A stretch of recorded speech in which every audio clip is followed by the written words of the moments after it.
আমাদের বাংলাদেশের পুরুষ মানুষরা মনে হয় একটু বেশি ভালো। কেন বলছি এই কথা?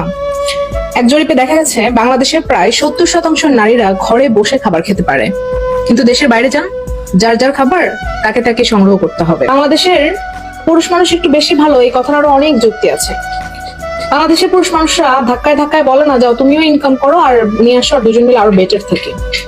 এই জন্যই বাংলাদেশের 70% নারীরা এখনো ঘরের মধ্যে থেকে আরামে বসে বসে খাবার খেতে পারে, এবং সেই খাবারটা আরামে খায় জন্যই বাইরের কষ্টটা বোঝে না, আর বোঝে না জন্যই আবার উল্টা স্বামীকে নির্যাতন করছে, হাজবেন্ডকে নির্যাতন করছে। এটা আসলে দোষটা কার? দোষটা কিন্তু পুরুষ মানুষ। বলেন বাইরে গিয়ে ইনকাম করে নিয়ে আসতে, তাহলে বুঝবেন।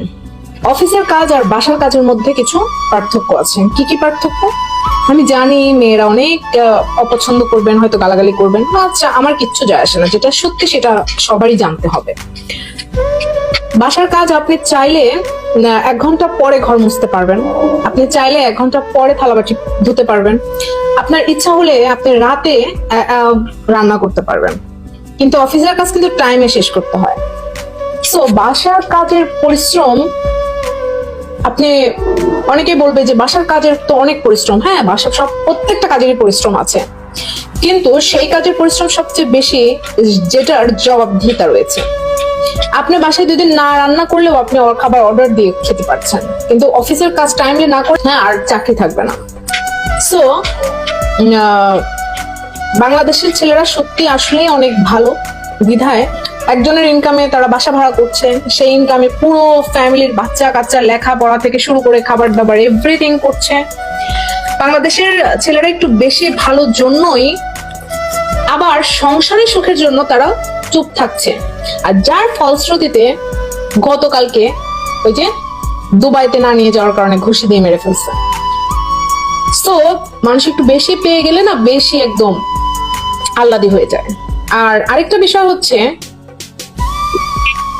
যে যত কথাই বলুক, একটা পুরুষ মানুষের যদি ইনকাম নাও করতো, বাসায় থালাবাটি ধোয়া, কাপড় ধোয়া পুরুষ মানুষও পারতো। তো মেয়েরা প্রায় নির্যাতন করে, আমি বাসায় কত রকমের কাজ করি, তুমি কি সেটা জানো? তুমি কি সেটা বোঝো? হ্যাঁ, কেন জানবে না? ছেলেরা যখন ব্যাচেলর থাকে, যখন অনেকে চাকরি করে, ফ্যামিলির সাথে থাকে না, তারা কি নিজেরটা নিজে করে না? তারা বাইরে জব করার পাশাপাশি কিন্তু বাসার কাজগুলো করে। আর মেয়েরা জব না করে বাসার কিছু কাজ করে, ও মা, তাদেরকে আবার কিন্তু বোয়া রেখে দিতে হয়, হেল্পিং হ্যান্ড রেখে দিতে হয়। সো সেটাও থাকে।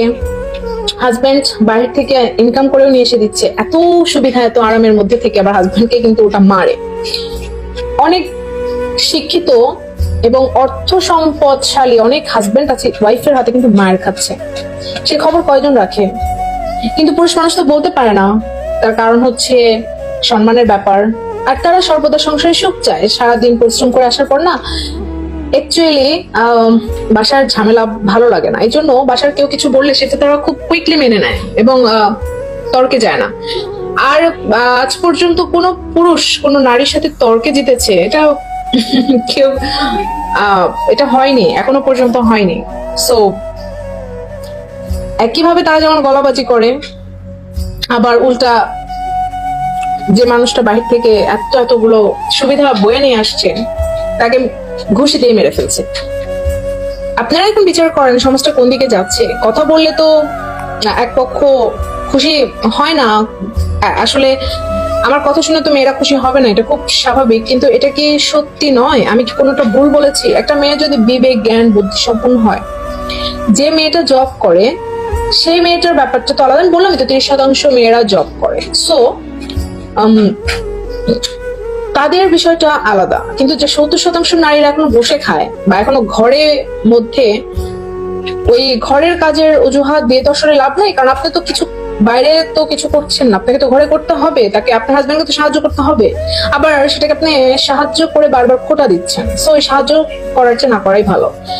আপনি সংসারটাকে ভালোবেসে করেন, সেটার সম্মান পাবেন, কিন্তু আপনি সংসারে কাজকর্ম করছেন, আবার হাজবেন্ডকেও ডমিনেট করছেন, মারামারি করছেন, গালাগালি করছেন, এগুলো করবেন না। হ্যাঁ, এগুলো কিন্তু একটা সমাজের জন্য বা আপনার সন্তানদের জন্য, ভবিষ্যতের জন্য কোনো কিছুর জন্যই ভালো না। একটা পরিবার সুন্দর না হলে কিন্তু একটা সমাজ সুন্দর হয় না, একটা সমাজ সুন্দর না হলে কিন্তু একটা দেশ সুন্দর হয় না।